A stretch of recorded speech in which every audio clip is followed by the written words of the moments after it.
Chers étudiants, bonjour. Aujourd'hui, on va enchaîner par rapport à ce qu'on avait vu la semaine dernière et on va aborder un autre aspect relatif à la manière dont les économistes réfléchissent et à la manière dont ils abordent les sujets qui leur sont posés et qui relèvent de leur champ disciplinaire. La dernière fois, on avait vu et on avait passé en revue les différentes définitions de la science économique et on avait détaillé un petit peu en examinant la portée et la limite de chaque définition. Aujourd'hui, on va examiner donc, comme on vient de le dire, la manière dont les économistes abordent les sujets qui leur sont posés. Les économistes utilisent quatre grands outils pour analyser les sujets qui relèvent de leurs compétences. On va donc essayer de voir ces différents outils et de les examiner de près. Pour expliquer comment les individus, les entreprises ou les gouvernements font des choix et les conséquences de ces choix sur les ressources de la société, les économistes font appel à quatre outils fondamentaux. L'arbitrage ou le choix, l'incitation, l'échange et l'information. Ces quatre notions permettent en fait de voir comment les économistes réfléchissent. On va donc examiner ces différents éléments un par un. On va commencer donc par le premier point, à savoir l'arbitrage. L'arbitrage, choisir, c'est renoncer. Rappelez-vous, la dernière séance, on avait évoqué la notion de rareté en disant que l'économie trouve sa raison d'être dans le problème de la rareté. C'est parce qu'il y a rareté que les gens doivent choisir. Les ressources sont rares, donc on est contraint, on est obligé de choisir. Tout choix implique un arbitrage ou un choix, si vous voulez. Dépenser en achetant des vêtements implique d'avoir moins à dépenser pour acheter des livres. Consacrer plus de temps à naviguer sur Internet laisse moins de temps pour exercer un sport. Ici, on a aussi un problème de rareté et la ressource qui est rare, c'est le temps. Chacun d'entre nous doit en permanence effectuer des choix ou des arbitrages. La vie est faite de choix continus et permanents. Et à chaque fois que je choisis une option, je dois renoncer à d'autres options possibles.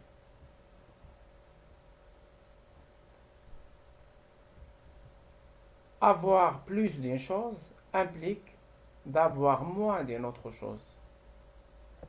On ne peut pas tout avoir. La rareté oblige donc à faire des choix ou des arbitrages. Le revenu est rare, donc il est limité, donc il est rare. Le temps aussi. Le temps est limité, donc c'est une ressource qui est rare. Chacun de nous ne dispose que de 24 heures par jour. On ne peut pas tout faire. On doit donc choisir les éléments qui nous apportent le plus de bien-être et le plus d'utilité. On va prendre donc quelques exemples.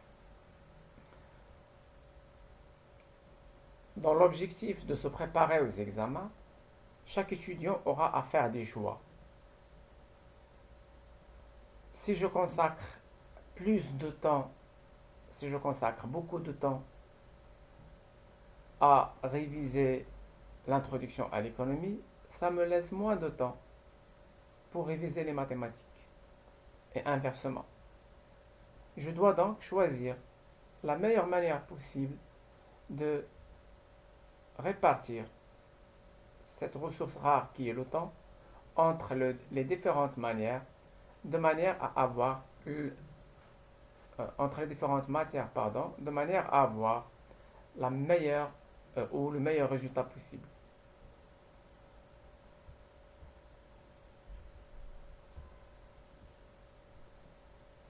La société ou la collectivité peut aussi avoir à faire des arbitrages collectifs. Le gouvernement fait des choix collectifs. Quelques exemples. Arbitrage entre recruter des policiers pour assurer la sécurité ou des médecins pour sauver des vies. Le gouvernement aurait aimé recruter des dizaines de milliers de médecins et des dizaines de milliers de policiers, mais il ne peut pas le faire parce qu'il est contraint par le budget de l'État qui est limité. Les ressources de l'État sont limitées, même si ces ressources-là sont colossaux par rapport aux ressources des individus. Mais elles restent quand même limitées par rapport à tous les besoins et à tous les services que l'État aimerait faire. Deuxième exemple, arbitrage entre conserver des espaces verts ou autoriser la construction de logements. Là encore, il y a un choix à faire entre le souci écologique d'avoir des espaces verts dans la ville et la nécessité sociale, si vous voulez, d'avoir un logement pour tout le monde. Il faudra choisir quelque part entre ces deux impératifs. Troisième exemple, arbitrage entre interdire les industries polluantes ou créer des emplois. Si on prend l'exemple de la société La Samira Mohammedia, à un certain moment, il a été décidé de l'arrêter. Nous savions tous que l'entreprise est polluante, elle pollue la ville, elle rend l'air pollué et ça provoque des problèmes de santé pour les habitants. Mais fermer l'entreprise, c'est aussi mettre au chômage des milliers de gens et leurs familles vont souffrir de cette situation. Le choix n'est pas facile, mais les autorités doivent choisir entre avoir moins de pollution et avoir plus d'emplois. Le choix n'est pas évident, c'est un choix qui est délicat. Mais c'est un choix quand même qui s'impose au gouvernement ou au pouvoir public en général. Deuxième outil utilisé par les économistes pour comprendre la réalité, c'est un élément très important, c'est les incitations. En économie, les incitations sont très importantes. C'est un outil très utilisé par les économistes. Les économistes ne sont pas très favorables au fait de légiférer à chaque occasion, de créer des lois, d'imposer des choses par la force.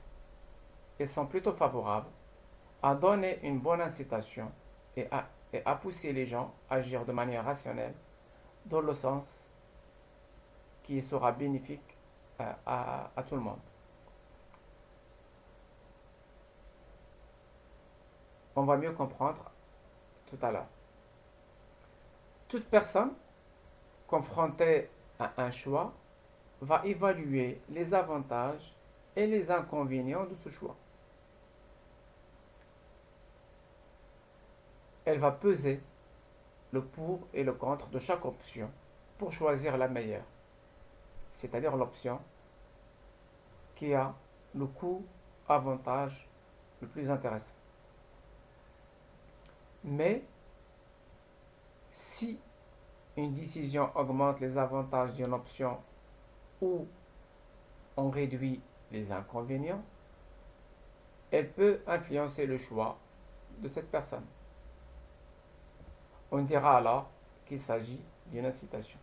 Une incitation, c'est un élément qui pousse les agents à aller vers une option et non pas vers une autre.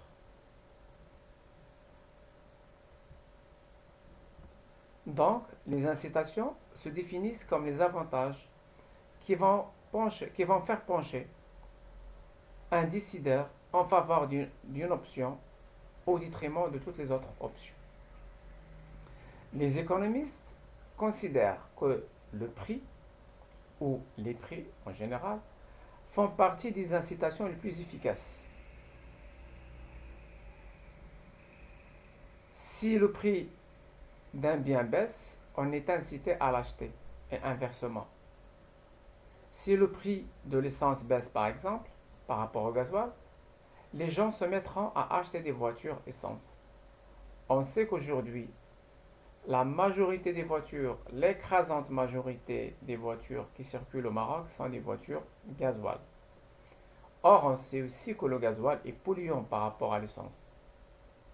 Alors, si l'État veut réduire la pollution, le gouvernement se décide de réduire la pollution, il peut, par exemple, demander à tout le monde de changer de voiture en faisant appel au civisme de chacun d'entre nous. S'il vous plaît, ne faites pas ceci parce que la voiture gasoil pollue, etc., etc. S'il vous plaît, changez de voiture dans l'intérêt de la planète et dans l'intérêt de votre santé, etc., etc. Mais ce discours a une très faible chance de passer et a une très faible chance d'influencer le comportement des gens. Au lieu de faire cela, le gouvernement peut penser à passer par l'incitation. Comment est-ce que je peux faire pour inciter les automobilistes à se pencher surtout vers des voitures essence? Le gouvernement peut décider de baisser l'essence, de baisser le prix du gasoil par exemple, de sorte que le gasoil soit moins cher que l'essence. Pardon, pardon, le gouvernement peut penser à, j'ai inversé un petit peu, le gouvernement peut penser à rendre l'essence moins chère que le gasoil, de sorte que les gens vont se dire, l'essence est moins chère, donc je vais prendre une voiture essence. Petit à petit, au bout de quelques années au maximum, tout le parc automobile marocain va être, dans son écrasante majorité, va être des voitures essence. L'État peut aussi taxer le gasoil, appliquer donc des taxes sur le gasoil et des impôts sur le gasoil pour le rendre plus cher. Et on aura le même effet. Les gens faisant des calculs simples et égoïstes, on va choisir le carburant le moins cher et donc le plus intéressant pour le budget du consommateur. Et dans notre exemple, ça va être, donc le carburant le moins cher, ça va être l'essence, contrairement à la situation actuelle. Donc sans passer par des discours très grands qui font appel à la morale et au sens civique des gens, ni même sans passer par la religion pour pousser les gens à agir d'une manière ou d'une autre, l'économiste nous dit qu'il va falloir tout simplement choisir la bonne incitation et laisser les gens se comporter de manière naturelle, égoïste et calculatrice. En rendant l'option de l'essence plus intéressante, les automobilistes marocains vont choisir l'essence. tout simplement, parce que c'est dans leur propre intérêt. Ils ne pensent pas à l'écologie, ils ne pensent pas aux autres, ils pensent à eux-mêmes. Et c'est l'instrument le plus efficace. Ça fonctionne comme ça parce que la psychologie humaine est comme ça, même si ce discours-là ne plaît pas à tout le monde.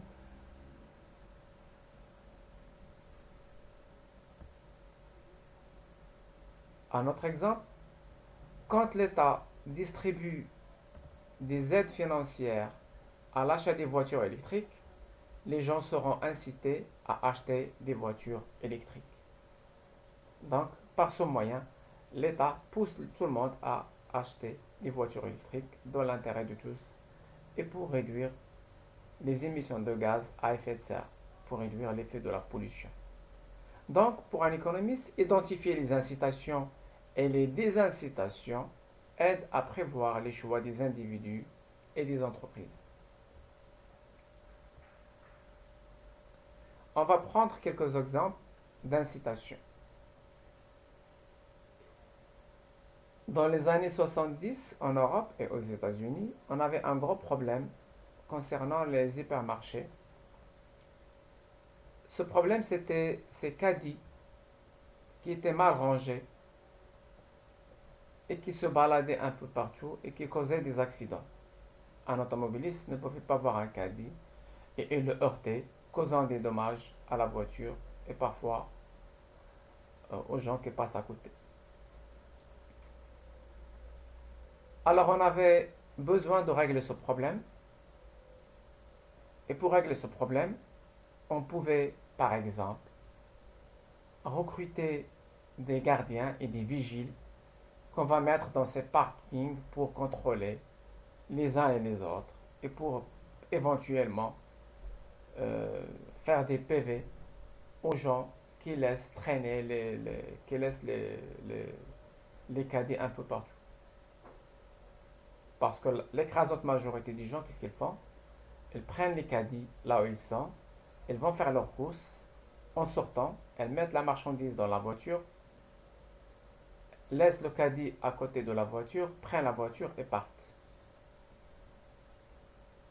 Alors on pouvait passer par des gardiens, on pouvait passer par des caméras de surveillance, on pouvait passer par même le discours religieux. On va dire aux gens, s'il vous plaît, c'est pas bien de faire ceci, donc il faudra penser aux autres aussi, etc., etc. Faire appel au discours religieux, faire appel à la morale, à l'esprit éthique, au civisme. Tous ces éléments-là sont possibles.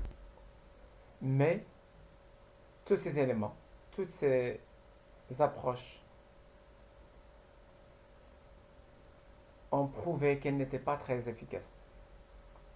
Il fallait chercher une bonne incitation pour régler ce problème.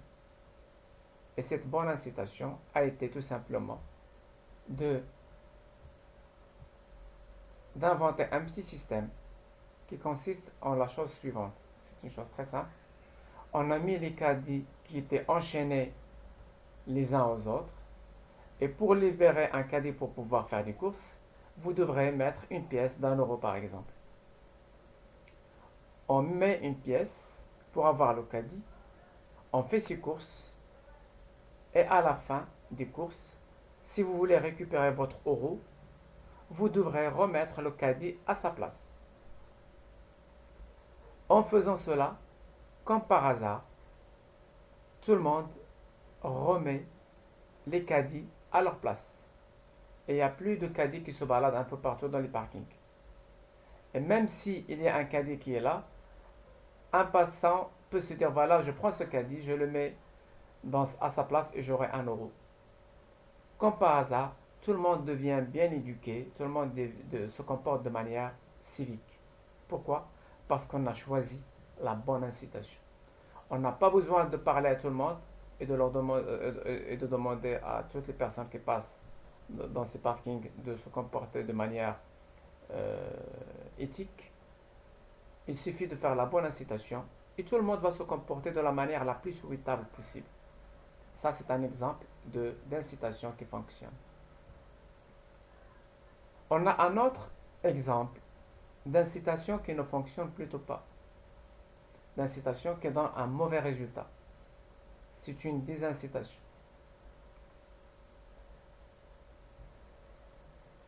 Prenons toujours dans le cadre des supermarchés, à leur apparition dans les années 60-70, les hypermarchés permettaient aux employés de ramener chez eux le soir, à la fermeture. Ils pouvaient ramener toutes les marchandises défectueuses. Si vous avez un pot de confiture qui est percé, si vous avez un sac de détergent qui est percé, si vous avez des biscuits qui sont dans l'emballage et déchirés, tout ça, on permettait aux employés, aux caissières et aux gens qui travaillent dans les rayons, dans le gardiennage et tout ça, on leur permettait de ramener toutes ces marchandises défectueuses chez eux au lieu de les jeter à la poubelle. Ça peut paraître une bonne chose, ça est une bonne chose, mais cela a provoqué une incitation négative. Qu'est-ce qu'on a remarqué? On a remarqué que, comme par hasard, après avoir permis à ces gens-là de prendre tout ce qu'ils veulent, de prendre toutes les marchandises défectueuses, qu'est-ce qui s'est passé? La proportion ou le pourcentage des marchandises défectueuses a considérablement augmenté, comme par hasard. Et on a compris que certains des employés endommageaient de manière volontaire certains articles pour pouvoir les prendre le soir à leur maison. Et donc, ce comportement des hypermarchés qui semblait une bonne chose a provoqué une incitation qui n'est pas bonne. On a commencé à détruire les biens et à les endommager. On a commencé à endommager les marchandises pour pouvoir les ramener le soir chez soi. En comprenant cela, les propriétaires des hypermarchés ont compris qu'ils avaient là une incitation qui n'est pas bonne, une incitation négative, qu'il fallait arrêter. Alors, qu'est-ce qu'on a décidé? On a décidé tout simplement que même si on avait des articles défectueux, le personnel ne pouvait pas les emporter le soir. On devait les mettre à la poubelle sans laisser le personnel en profiter. En faisant cela, les articles défectueux ont baissé. La proportion des articles défectueux a baissé parce que les travailleurs ont compris que même en détériorant une marchandise, ils n'ont aucune chance de la prendre le soir pour la ramener chez eux. Alors même si ce comportement pose un problème aux écologistes et aux gens qui disent pourquoi jeter des résidus et des marchandises au lieu de les donner, même si on a ce genre de débat éthique et moral, le problème d'incitation empêche les hypermarchés à donner ces résidus à leur personnel. Aujourd'hui, la tendance est de donner plutôt ces marchandises qui restent, de les donner à des associations ou quelque chose comme ça, mais pas au personnel.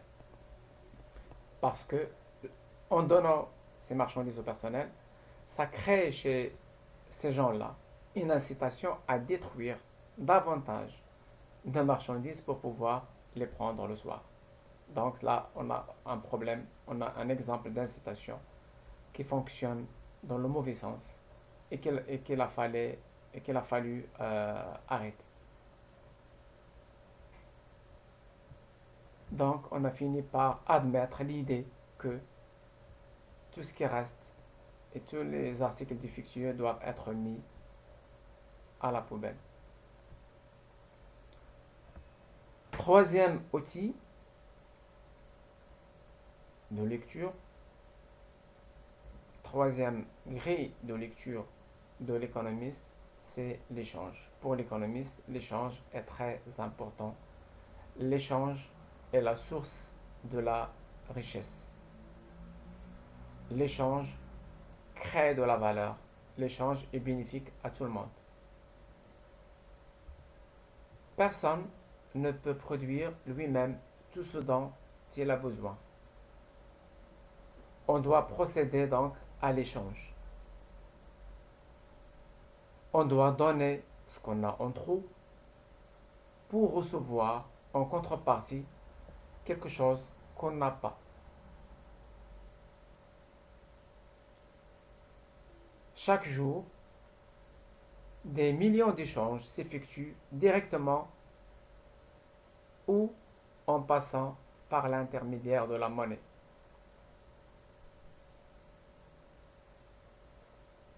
On ne peut pas tout faire, on ne peut pas tout maîtriser. Si je sais faire, si je suis par exemple quelqu'un qui produit des cartables, je sais faire des cartables. Mais je ne sais pas réparer une voiture. Au lieu de tout faire moi-même, j'ai plutôt intérêt à me spécialiser dans la production de ces cartables. Je ne vais pas produire un seul cartable pour moi et réparer ma voiture et préparer à manger et faire tout ça. Je vais plutôt faire beaucoup de cartables. Je me spécialise dans la production de cartables et je vais échanger avec le reste de la société. Je vais vendre tous les cartables en trop que j'ai produits. Je vais les vendre et en contrepartie, je vais avoir de la monnaie. Et cette monnaie-là me permet de réparer ma voiture, d'acheter déjà une voiture, de la réparer, de faire une consultation médicale, de payer la scolarité de mes enfants, etc. etc. Il faut voir dans cet acte-là un acte d'échange entre cette personne-là qui sait faire des cartables dont la société a besoin et la société de l'autre côté qui va donner à ce monsieur beaucoup de choses en contrepartie des cartables qu'il va mettre à la disposition de la société. La même chose pour un médecin. Le médecin ne sait faire que des actes de médecine. Il n'a pas besoin de faire lui-même son cartable. Il n'a pas besoin de faire lui-même ses vêtements et son costume, etc. etc. Il n'a pas besoin de faire lui-même les appareils qu'il utilise pour faire ses diagnostics, etc., etc. Qu'est-ce qu'il va faire? Il va faire des actes de médecine, il va faire des consultations. En contrepartie, on va lui payer chaque consultation. Il aura beaucoup d'argent. À travers cet argent, il pourra s'acheter tout ce qu'il veut. Il pourra acheter une maison, une voiture, réparer la voiture en cas de panne, mettre les enfants dans les écoles, acheter de quoi payer, acheter de quoi manger, etc., etc. Là encore, il faut voir dans cet acte un échange entre ce médecin et le reste de la société. Donc chacun de nous va se spécialiser dans la chose qu'il sait faire le plus et il va acheter tout le reste à la société. Cet échange est gagnant-gagnant, tout le monde est gagnant. Parce que si ce médecin-là devait lui-même réparer sa voiture, elle va passer plusieurs jours à réparer une panne très simple qui va demander 15 minutes à un mécanicien. Sans pouvoir même la réparer, au lieu de passer quelques jours ou plusieurs jours à bricoler comme ça, elle a tout intérêt à passer ce temps-là à faire des consultations médicales. Elle va gagner beaucoup d'argent. Avec cet argent, elle va payer le mécanicien et elle aura beaucoup d'argent qui va lui rester. Quand vous allez le matin acheter votre baguette de pain, vous l'achetez, vous payez 2 dirhams et vous êtes content. Vous dites merci à la vendeuse. La vendeuse aussi va vous dire merci parce qu'en fait, tous les deux, vous êtes gagnants. Vous êtes gagnant parce que vous vous dites, si je devais moi-même faire cette baguette, ça va me prendre beaucoup de temps et ça va me coûter plus cher que 2 dirhams. La vendeuse aussi est gagnante. Pourquoi? Parce qu'elle se dit, moi je produis beaucoup de pain. En vous vendant une baguette à 2 dirhams, j'ai gagné quelque chose. Je suis contente. C'est la raison pour laquelle elle va sourire devant vous. Elle va vous dire merci. Donc, on voit que les deux parties sont gagnantes. L'échange est gagnant pour tous. Et ça, c'est quelque chose de très important à comprendre. Les gens se sont donc mis petit à petit à se spécialiser dans une activité et à échanger ce qu'ils produisent en trop contre de l'argent ou contre d'autres produits. Il faut bien comprendre que tout le monde est gagnant à l'échange volontaire. Si une partie co-échangiste estime qu'elle est lésée, qu'elle n'est pas gagnante, elle n'acceptera tout simplement pas de prendre part à l'échange. Si vous estimez que le prix de la baguette est trop cher, vous n'allez pas l'acheter. Si la vendeuse ou la boulangère estime que 2 dirhams, c'est un prix qui n'est pas bon, elle ne va pas vendre la baguette. Si vous acceptez de faire l'échange, si vous acceptez d'acheter et qu'elle accepte de vendre, c'est que vous deux, vous êtes satisfait de l'échange et que vous êtes par conséquent gagnant à cet échange. L'échange est bénéfique pour toutes les parties. L'échange suppose donc une disponibilité de l'information, ça c'est un autre aspect, mais avant d'y arriver, je donne un autre exemple, un dernier exemple. Il y a une expérience qui a été faite aux États-Unis. Il y avait des étudiants qui se sont dit, il y avait 2 étudiants qui se sont dit, on va faire un sandwich nous-mêmes par nos propres moyens sans faire appel au marché. On ne va solliciter l'aide de personne. Alors pour faire ce sandwich, on va donc faire pousser le blé d'abord, on doit attendre qu'il pousse, on doit faire pousser des tomates, des salades et tout ça. On va produire nous-mêmes tout ce dont on a besoin. On va élever des poulets ou des moutons pour avoir de la viande, etc., etc. C'est-à-dire qu'on va faire ce sandwich sans faire appel à quiconque. En faisant cela, au bout de quelques temps, presque 1 année et demie, on a pu avoir un premier sandwich et qui a coûté à ces étudiants 1500 $. Alors que on pouvait avoir un sandwich d'un meilleur goût le jour même sans avoir à attendre 1 année et demie. On pouvait avoir ce sandwich à 5 ou 6 $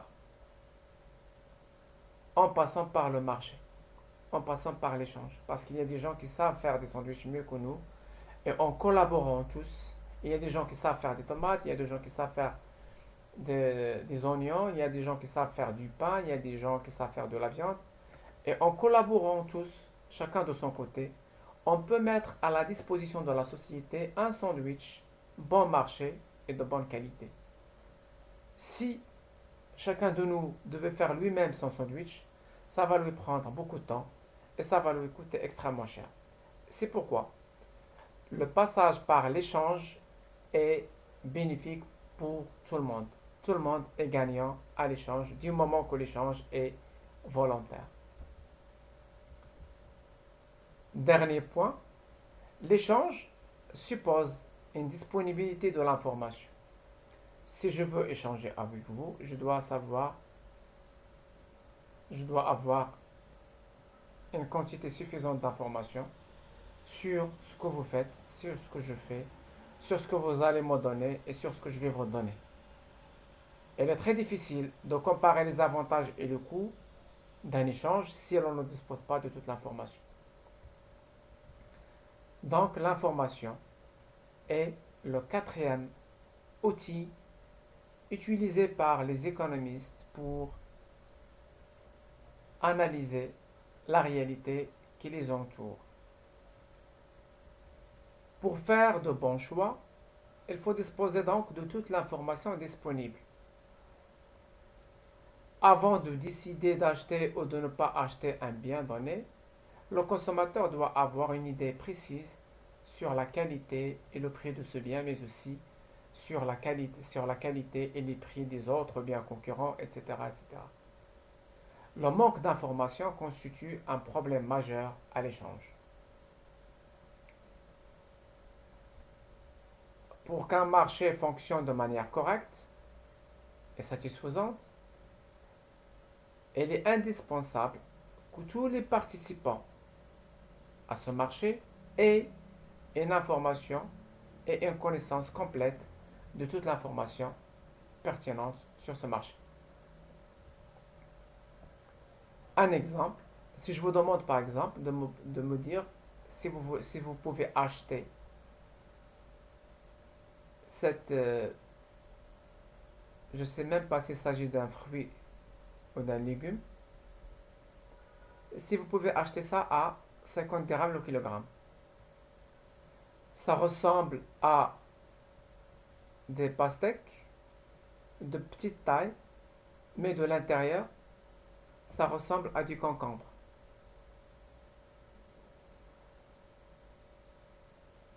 Est-ce que vous allez acheter ce truc-là à 50 dirhams le kilogramme? Si je vous pose la question, vous allez me dire d'abord à quoi ça sert. C'est quoi, déjà c'est quoi ça? Et à quoi ça sert? Pourquoi vous posez la question? Parce que vous n'avez pas assez d'informations. Vous ne pouvez pas vous prononcer d'acheter ou de ne pas acheter si vous ne savez pas ce que c'est, si vous n'aviez pas une information suffisante sur la nature même de cette marchandise, sur sa qualité, sur son utilité pour vous, à quoi ça sert, est-ce que ça va être bénéfique pour vous ou pas, etc. etc. Faute de toutes ces informations-là, vous ne pouvez pas vous prononcer et vous ne pouvez pas acheter ou ne pas acheter la marchandise parce que vous manquez d'informations. Donc l'information est indispensable pour un fonctionnement normal du marché. À défaut de cette information, en l'absence de cette information, ou si la qualité de cette information est insuffisante, les marchés fonctionnent mal et s'avèrent inefficaces. On doit donc mettre à la disposition de l'acheteur et du vendeur suffisamment d'informations qui leur permettent de décider d'acheter ou de vendre. Exemple de problème d'information, le marché des voitures d'occasion.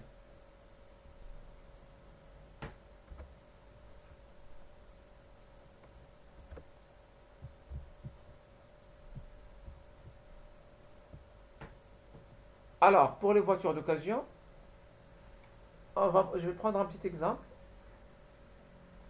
Supposons que vous venez d'acheter aujourd'hui une voiture à 200 000 dirhams, 20 millions de centimes.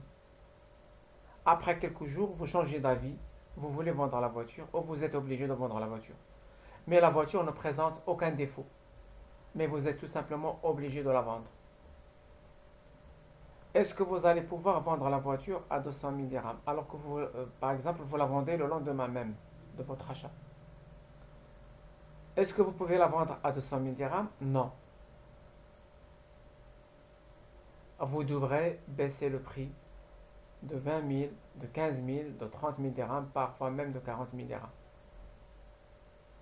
Pourquoi toute cette baisse du prix alors que vous venez d'acheter la voiture il y a 24 heures et que la voiture ne présente pas de défaut? La réponse réside dans le manque d'information. Vous savez que la voiture ne présente pas de défaut et que si vous voulez la vendre, c'est parce que vous avez tout simplement besoin d'argent et que vous avez tout simplement changé d'avis.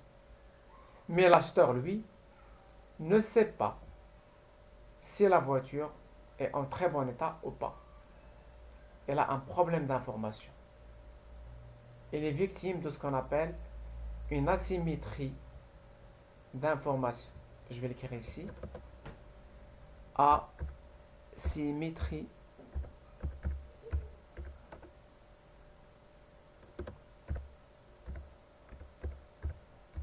d'information. Asymétrie d'information. Ça veut dire que l'information n'est pas disponible de la même manière pour l'acheteur et les vendeurs. L'acheteur, le vendeur a toute l'information, il connaît parfaitement la situation, l'état de sa voiture, alors que le vendeur n'a aucune idée sur la situation ou l'état réel de la voiture. Alors, que va faire l'acheteur dans ce cas-là? Il va supposer que la voiture présente un petit problème et par conséquent, il vous dira, même si vous aviez acheté votre voiture il y a un jour ou deux, je ne peux pas vous donner 200 000 dirhams. Si vous voulez que j'achète la voiture, je propose de vous acheter la voiture à 160 000 dirhams. Elle va baisser comme ça le prix de 40 000 dirhams d'un seul coup parce que parce qu'elle a un problème d'information. Et par conséquent, si vous aviez une voiture qui ne présente aucun problème, vous aurez du mal à vendre cette voiture en faisant une décote, une baisse du prix de, ou une réduction de 40 000 dirhams d'un seul coup ou de 30 000 dirhams. Ça vous semble exagéré. Qu'est-ce que vous allez faire? Vous allez renoncer à vendre. Et donc cette voiture ne peut pas être vendue. Le marché ne peut pas assurer la vente de cette voiture parce qu'il y a un problème d'information. Et là, on va dire que le marché a échoué à vendre cette voiture parce que on a un problème d'information. Alors, quand les consommateurs manquent d'informations pour effectuer des choix, l'État devrait intervenir pour obliger les vendeurs à leur en offrir. On a un problème d'information, le marché ne fonctionne pas de manière efficace, donc l'État intervient pour obliger les vendeurs à mettre plus d'informations à la disposition des acheteurs.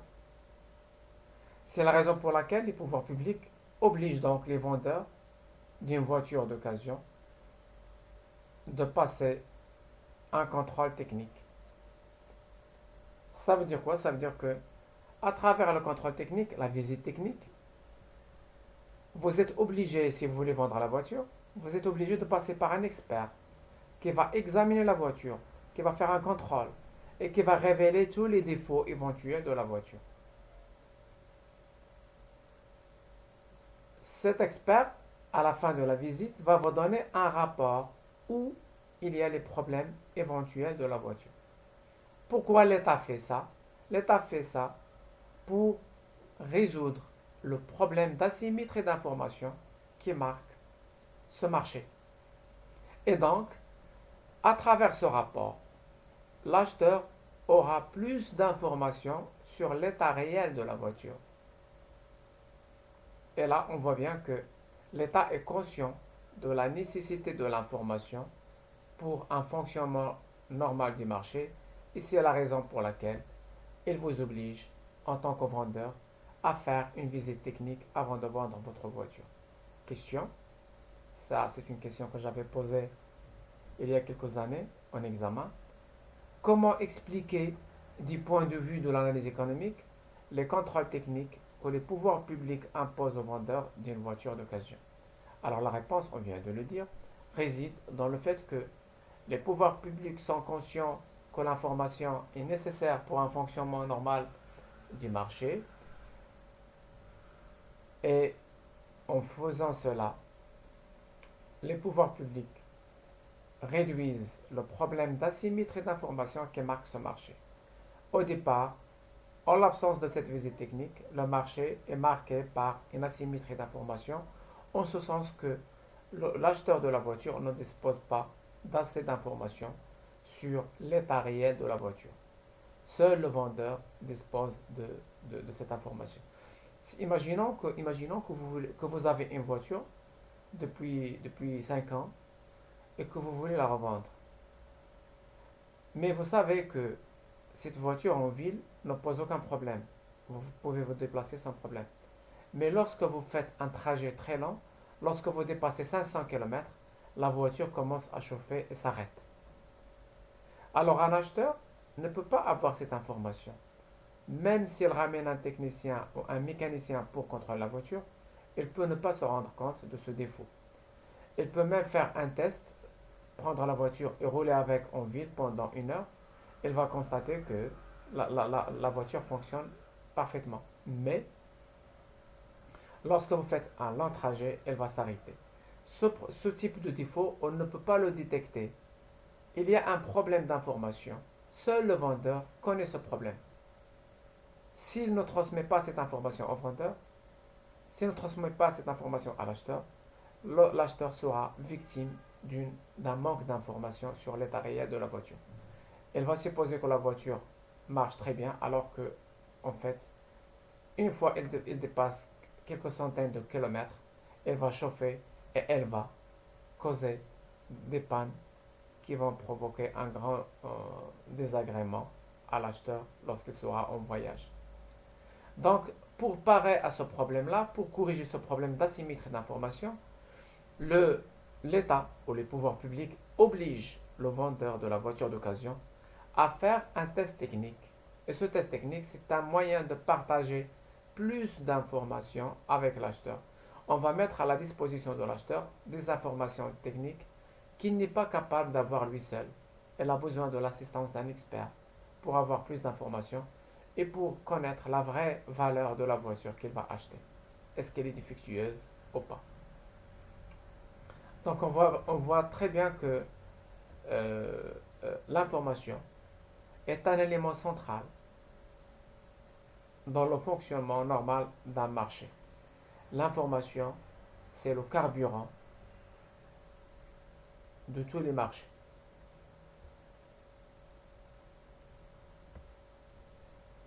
Bien, donc après avoir vu ces différents éléments, les quatre grands outils utilisés par les économistes pour observer la réalité, à savoir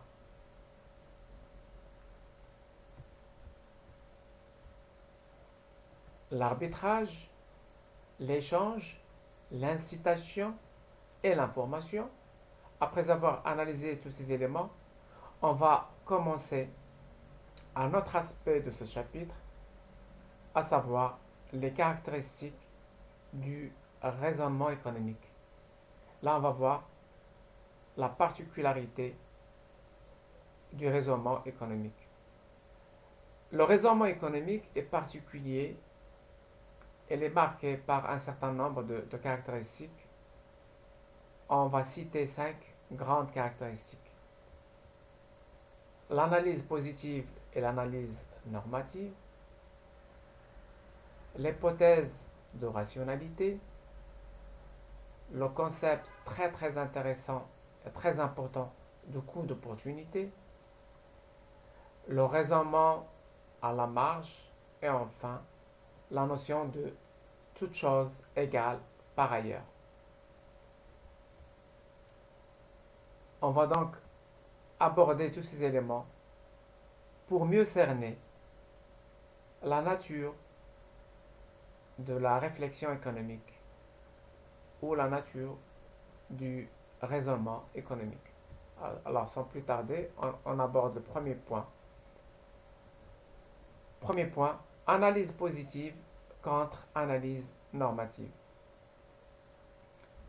Les économistes ont coutume de distinguer entre deux composantes de leur savoir. Une composante positive et une composante normative.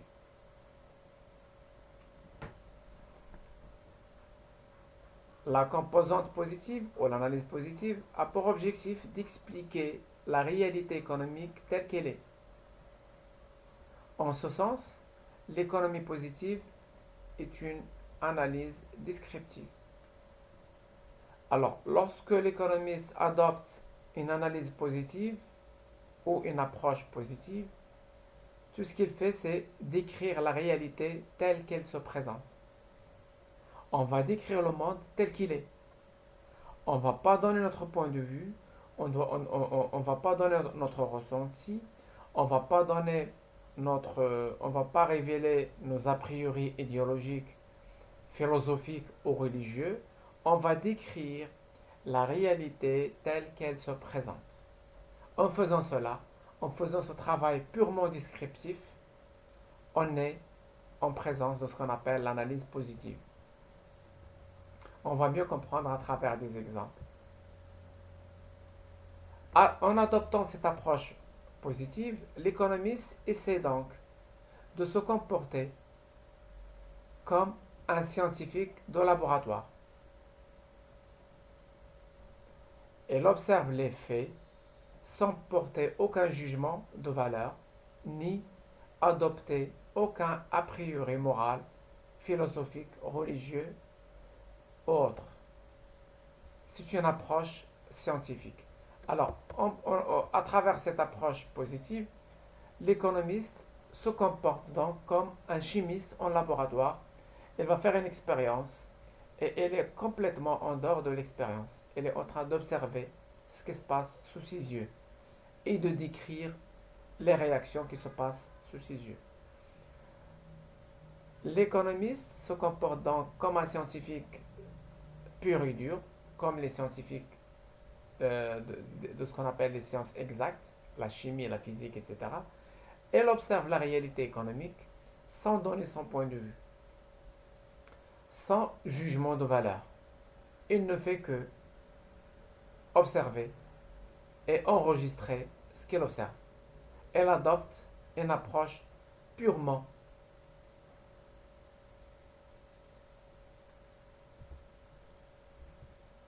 descriptive. Et c'est cet aspect-là qui donne à la science économique son statut de science. On décrit ce qui se passe autour de nous sans avoir à apporter des jugements de valeur ni des a priori, que ce soit de type moral, philosophique ou autre. Contrairement à cette approche ou cette analyse positive, l'analyse normative, elle cherche à expliquer la réalité économique telle qu'elle devrait être. L'économiste vous dit, les choses devraient être normalement comme ça. Donc, l'économiste, en adoptant une approche normative, il va donner son point de vue.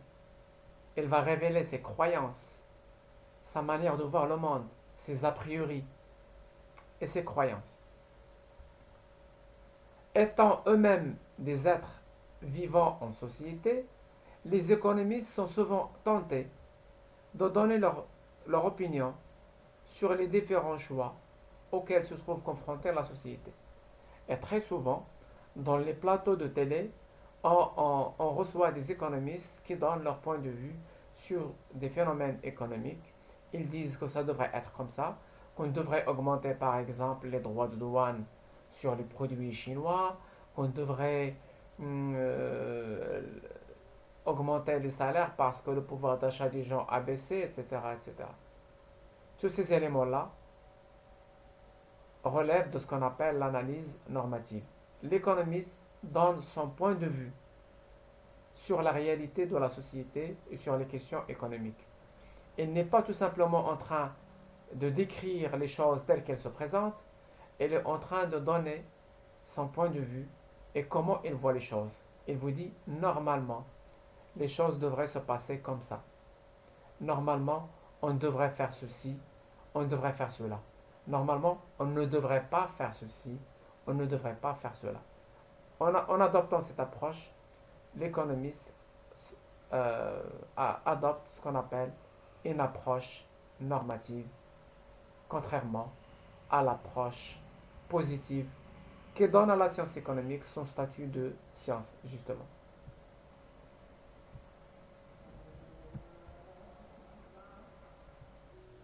Pour mieux comprendre ces notions-là d'énoncé positif, d'énoncé normatif, d'approche positive ou d'approche normative, on va prendre quelques exemples et on va essayer de voir s'il s'agit là de propositions positives ou normatives. Première proposition, premier énoncé, si le prix du lait baisse, sa consommation augmente. Ici, que fait l'économiste? Il est en train de décrire une relation. Il n'est pas en train de donner son point de vue, il vous dit tout simplement, si le prix du lait baisse, la consommation de lait augmente. Il décrit la réalité telle qu'elle se présente.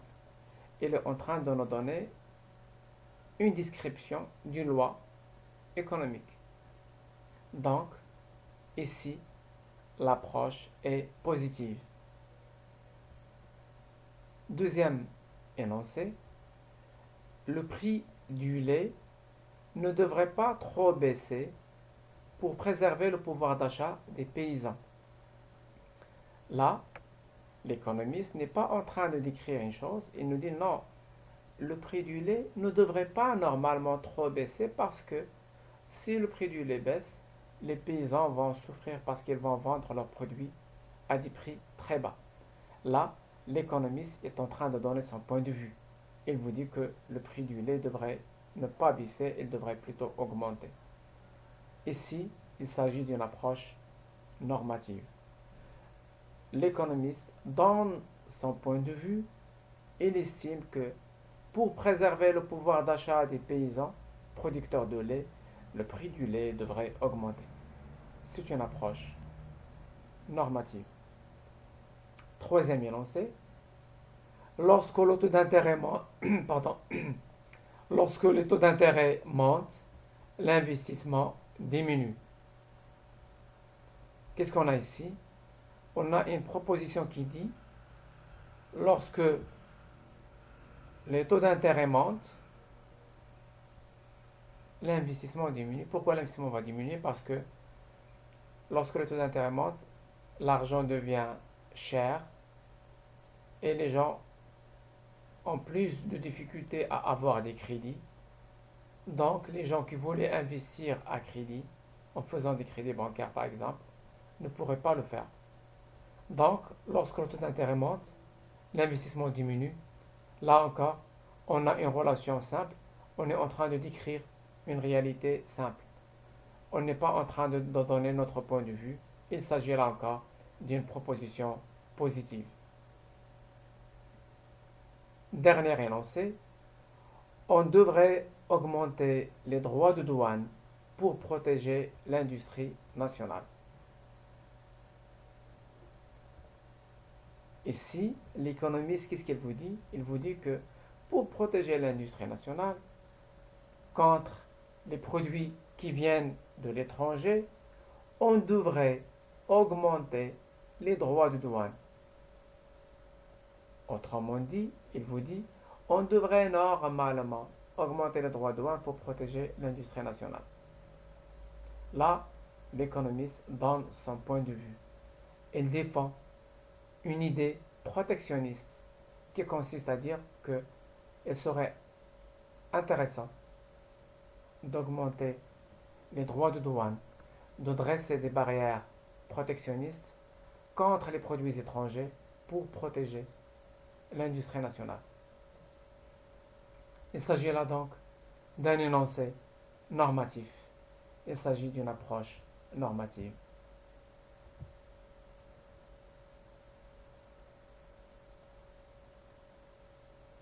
Sur le livre, il y a plusieurs autres exemples qui vont vous permettre de vous entraîner sur ce genre de propositions pour arriver à distinguer les approches positives des approches normatives. Donc je vous conseille de les faire. On va d'ailleurs les faire ensemble. Lorsqu'on va terminer ce chapitre, on passe aux exercices et on va travailler ensemble tous les exercices qui se trouvent sur le livre et on va les corriger.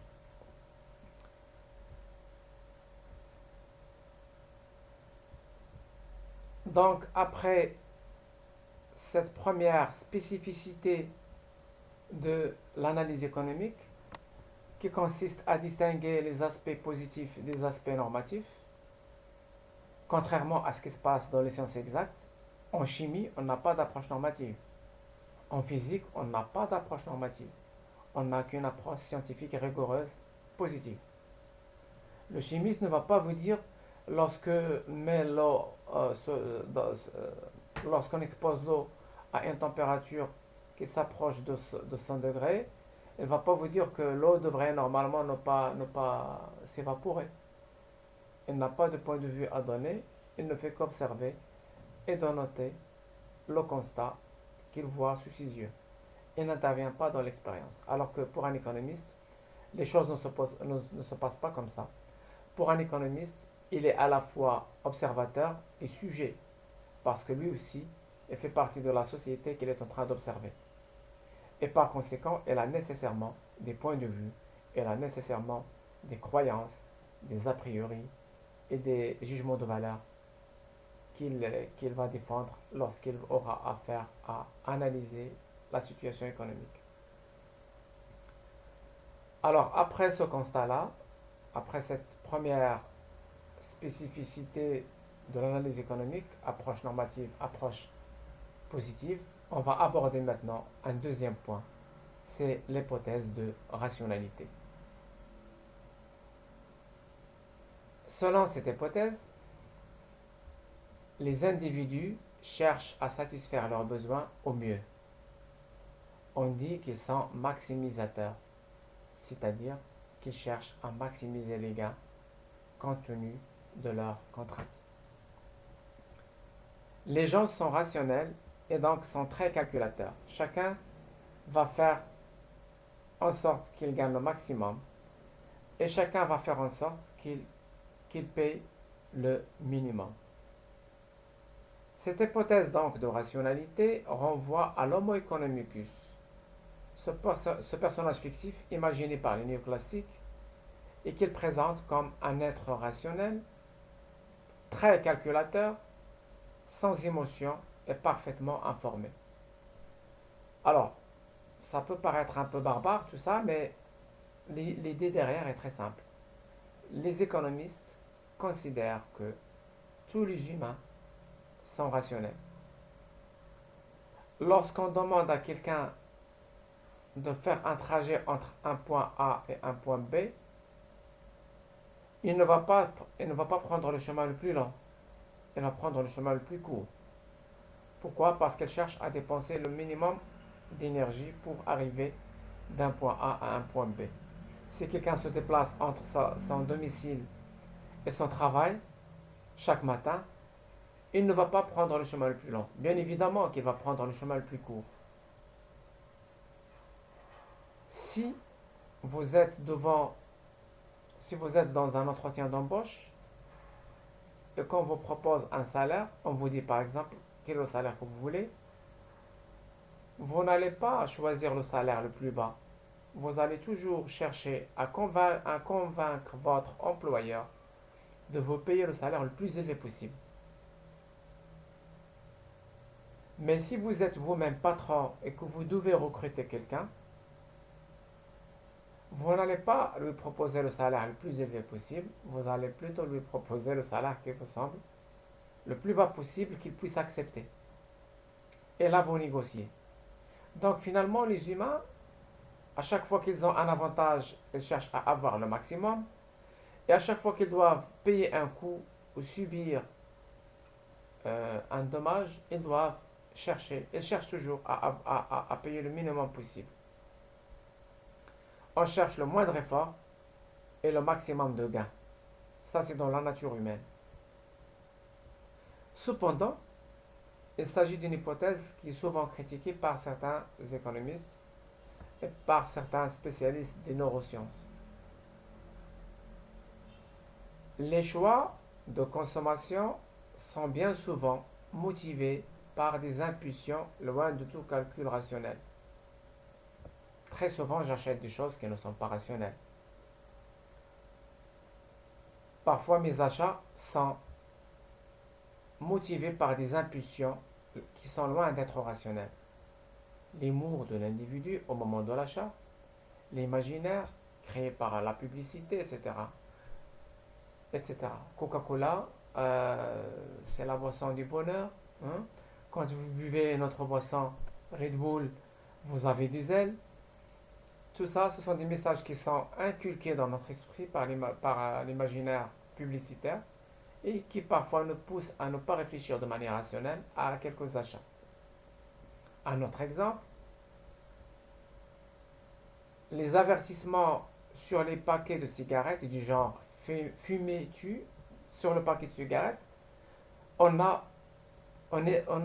sur le même paquet écrit à des caractères qui sont très lisibles, fumer tue, fumer tue. Et pourtant, les fumeurs ne cessent d'acheter des paquets de cigarettes et ne cessent de fumer. Est-ce que c'est rationnel? On ne peut pas prétendre à une quelconque rationalité dans cet acte. Ça fait partie de la psychologie humaine qui accepte parfois des comportements qui ne sont pas rationnels. Un autre exemple, il y a des gens qui jouent au loto, bien que leurs chances de gagner sont presque nulles. En jouant, en achetant un billet de loto, on surestime de manière extraordinaire nos chances de gagner. On pense qu'on va gagner, alors que par un calcul simple de probabilité, on se rend compte que nos chances de gagner sont presque de zéro. C'est la raison pour laquelle quelqu'un a dit que le loto, c'est un impôt qui a été inventé par Dieu pour sanctionner les gens qui sont très faibles en probabilité.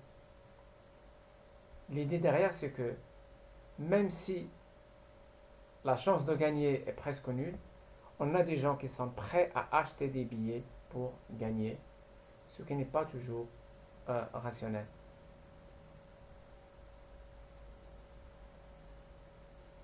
Donc, en gros, on va dire que les économistes considèrent que, en général, et malgré toutes ces contradictions, malgré tous ces contre-exemples qu'on a évoqués, en gros, les économistes considèrent que les agents économiques sont rationnels. Parce que chacun de nous cherche à servir son propre intérêt.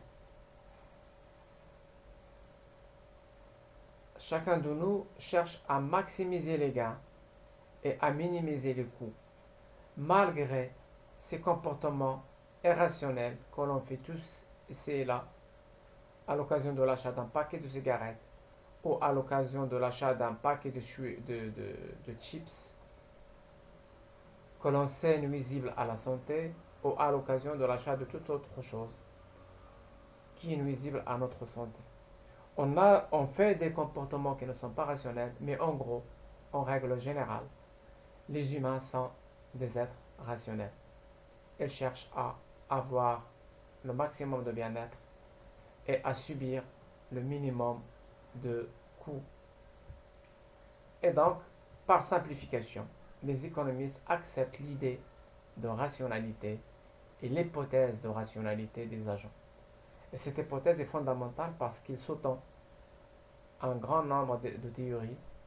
Elle est la base même de la microéconomie que vous étudiez.